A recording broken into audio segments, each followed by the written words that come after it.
स्वागत है आप सभी का एक बार फिर से आपके अपने YouTube चैनल साइंस बंकर्स पर। दोस्तों, टीजीटी मैथमेटिक्स के लिए हम पेडागोजी डिस्कस कर रहे हैं और लगातार वीडियोस लेकर के आ रहे हैं सीरीज़ में। और इसके अलावा टेलीग्राम चैनल जो हमारा है उस पर भी हम लोग रेगुलरली जो पीडीएफ है पेडागोजी से रिलेटेड और सब्जेक्ट से रिलेटेड वो अपलोड कर रहे हैं। तो हमारे साइंस बंकर्स नाम का जो टेलीग्राम चैनल है उससे भी ज्वाइन हो जाइए। और इस पर्टिकुलर वीडियो में भी हम वही क्वेश्चंस लेकर के आए हैं जो DSSP ने अपने एग्जाम्स में पूछे हैं। जैसा कि ये पीजीटी बायोलॉजी 24 जुलाई 2025 सेकंड शिफ्ट का जो पेपर है वो डिस्कस करेंगे। तो देखते हैं किस तरीके के पेडागोजी के क्वेश्चंस पूछे गए हैं। दोस्तों, 20 क्वेश्चंस आते हैं पीजीटी के अंदर और टीजीटी के अंदर आपके 10 क्वेश्चंस आएंगे। तो कोशिश ये रहेगी कि 10 में से 10 नंबर आपको इसमें हम दिलाते हैं। तो एंड तक वीडियो देखेगा, इंपॉर्टेंट होने वाला है। पहला क्वेश्चन है दोस्तों कि dash branch of the philosophy that explores the nature of art creation and expression of beauty in various art forms, यानी कि वह दर्शन शाखा है डैश जो कला की प्रकृति, सृजन और विभिन्न कला रूपों में सुंदरता की अभिव्यक्ति का अध्ययन करती है। तो इसे एस्थेटिक बोलते हैं दोस्तों, सौंदर्य शास्त्र के नाम से हम जानते हैं, नाम से ही पता लग रहा है। तो ए ऑप्शन इसका करेक्ट होगा।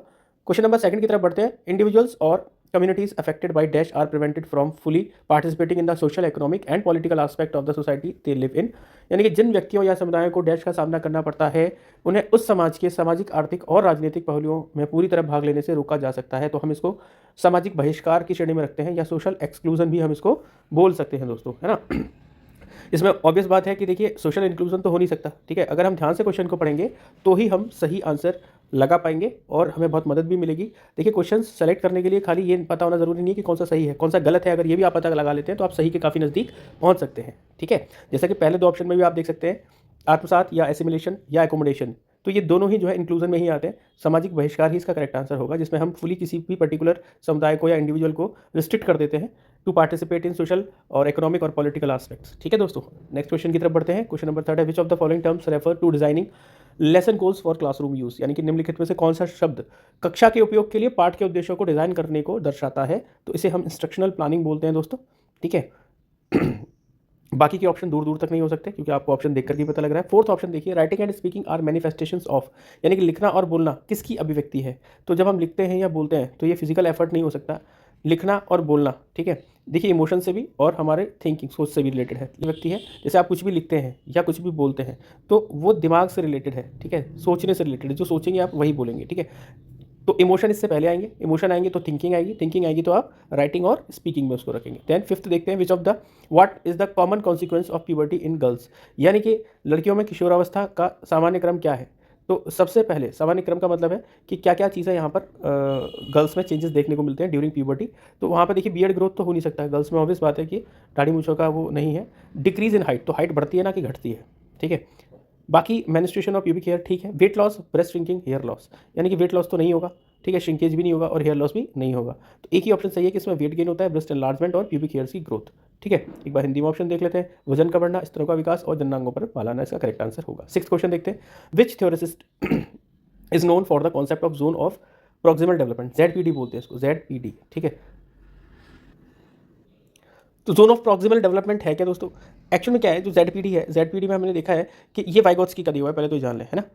वाइगोत्स्की जो सोशल कल्चरल थ्योरी है वो भी वाइगोत्स्की की दी हुई है और ZPD भी इन्हीं का कॉन्सेप्ट है। क्या कहते हैं कि भाई हर पर्टिकुलर लर्नर की एक खुद की क्या कैपेबिलिटी होती है टू अचीव समथिंग, है ना। एक इंडिविजुअल खुद जो अचीव कर सकता है प्लस एक टीचर के साथ में या एक मेंटोर या एक गाइडेंस के साथ में वो क्या अचीव कर सकता है, ठीक है। सपोज करिए वो खुद से ये अचीव कर सकता है, ठीक है, और गाइडेंस के प्रेजेंस में ये अचीव कर सकता है। तो ये जो बीच का गैप है, ठीक है, इसे ही हम ZPD या जोन ऑफ प्रॉक्सिमल डेवलपमेंट, इसी को हम जोन ऑफ प्रॉक्सिमल डेवलपमेंट बोलते हैं दोस्तों। नेक्स्ट क्वेश्चन लिखा है, which of the following statement is most aligned with the concept of discipline, यानी कि निम्नलिखित में से कौन सा कथन शास्त्र की संकल्पना के साथ सबसे अधिक मेल खाता है, ठीक है।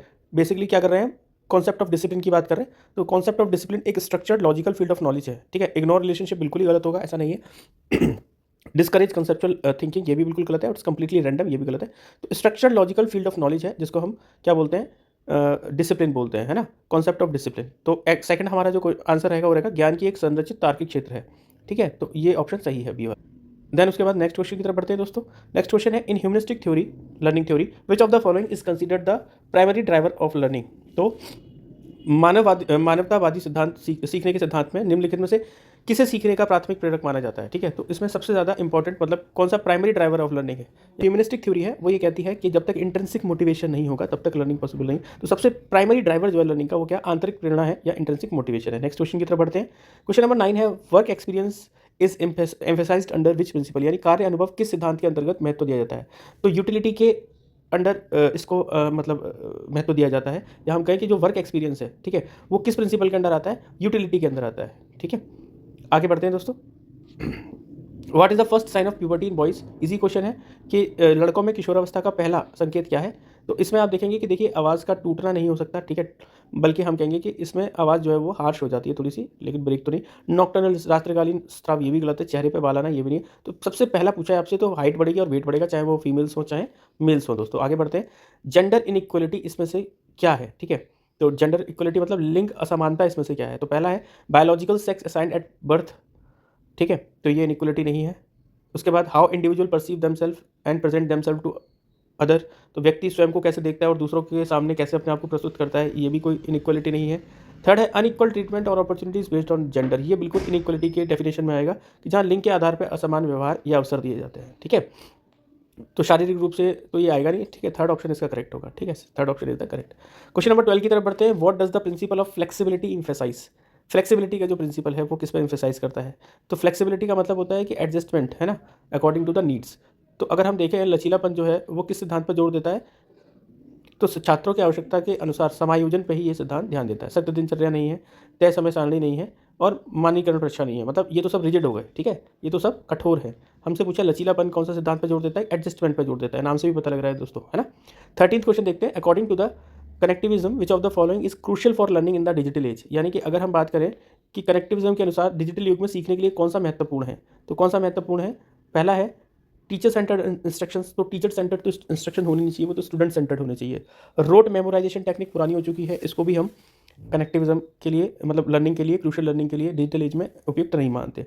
एबिलिटी टू फाइंड इन्फॉर्मेशन, ये बिल्कुल हो सकता है। रिजिड एंड क्लोज माइंडसेट तो बिल्कुल नहीं हो सकता। तो इसका थर्ड ऑप्शन दोस्तों करेक्ट जाएगा, जहाँ पर हम कहेंगे कि यहाँ जानकारी खोजने की क्षमता, ठीक है, ये जो है ये डिजिटल युग में सीखने के लिए एक महत्वपूर्ण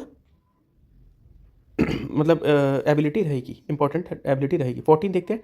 diagnostic assessment is use to, diagnostic देखिए नाम से पता लग रहा है कि डायग्नोस्टिक मतलब होता है किसी चीज़ को एक तरीके से डायग्नोस करना, मतलब उसकी पड़ताल करना, जैसा डायग्नोस्टिक लैब्स होती हैं, ठीक है, इसी तरीके से। तो डायग्नोस्टिक लैब में क्या करते हैं, जांच कराते हैं, तो जांच करनी है किसी की, है ना। तो जांच मूल्यांकन का उपयोग किसके लिए किया जाता है, डायग्नोस्टिक मूल्यांकन का उपयोग किसके लिए किया जाता है। तो पहला सर्टिफाइड लर्निंग इंप्रूवमेंट के लिए, सीखने में सुधार को प्रमाणित करने के लिए, ठीक है। तो सुधार तो तब करेंगे जब आप डायग्नोस करेंगे कुछ चीज़। Test handwriting speed, handwriting की गति की जांच बिल्कुल नहीं, है ना। इसमें उपचारात्मक हस्तक्षेप, यानी उपचारात्मक हस्तक्षेप क्या है, इंटरवेंशन विद रेमेडी। आपने कोई चीज़ देखी है जहाँ पर प्रॉब्लम क्रिएट हो रही है लर्निंग में। सपोज करिए कोई बच्चा है जो सीखने में कहीं प्रॉब्लम कर रहा है, किसी एक पर्टिकुलर वजह से सीख नहीं पा रहा है, तो पहले उसको डायग्नोस करेंगे कि वो क्या प्रॉब्लम है जिसकी वजह से वो नहीं सीख पा रहा है। एक बार डायग्नोस करने के बाद उसकी रेमेडी यानी उसका उपचार करेंगे। तो इसीलिए इसका जो ऑप्शन रहेगा वो इंटरवीन विद रेमेडी, ठीक है, ये इसका करेक्ट आंसर रहेगा। डायग्नोस्टिक असेसमेंट इसीलिए किया जाता है क्योंकि अलग अलग स्टूडेंट्स की दोस्तों अलग अलग लर्निंग एबिलिटीज़ होती हैं, अलग अलग चैलेंजेस होते हैं। तो डायग्नोस करेंगे, फिर उसके हिसाब से उनको वो रेमेडी प्रोवाइड कराएंगे, ठीक है। 15 देखिए। What is common characteristic of gender roles, यानी कि कौन सा ऐसा लिंग भूमिकाओं में एक सामान्य विशेषता क्या है। सामान्य विशेषता क्या है दोस्तों, कि ये समाजों में लचीली होती हैं, है ना, ये समाजों में लचीली होती हैं। तो लिंग भूमिकाएं जो कैरेक्टरिस्टिक ऑफ जेंडर रोल्स हैं उसमें बायोलॉजिकली मतलब हमसे पूछा कि कॉमनली क्या कॉमन है, तो ये they are flexible across the societies, ठीक है, चेंज हो जाती हैं, सोनली ऑन एबिलिटी पे बेस नहीं करती, अपॉर्चुनिटीज़ पे भी होती हैं। और एक तरीके से देखा जाए तो सेकंड ऑप्शन भी नहीं होगा कि जैविक रूप से स्थिर होती है। हमसे पूछा है कि क्या हमारे सामान्य है लिंग भूमिकाओं में। अब जैविक इसलिए नहीं क्योंकि ये हमसे पूछा है सामान्य जो जेंडर टर्म है या लिंग है, ये सोशल टर्म है। मैंने आपको पिछली बार भी वीडियो में बताया था कि सामाजिक टर्म है, सामाजिक दी गई परिभाषा है ना। तो अगर हम जैविक रूप से स्थिर की बात करते हैं तो ये बायोलॉजिकल डेफिनेशन हो गई। हमसे पूछा है सामाजिक भूमिकाओं में, एक तरीके से लिंग की भूमिकाओं में सामाजिक तौर पर क्या विशेषता है, तो सामाजिक तौर पर यह है कि समाजों में लचीली होती है। अलग ये समाजों में अलग अलग तरीके की धारणाएं हैं जेंडर्स को लेकर के, लिंग को लेकर के, तो इसलिए इसका करेक्ट आंसर ए होगा।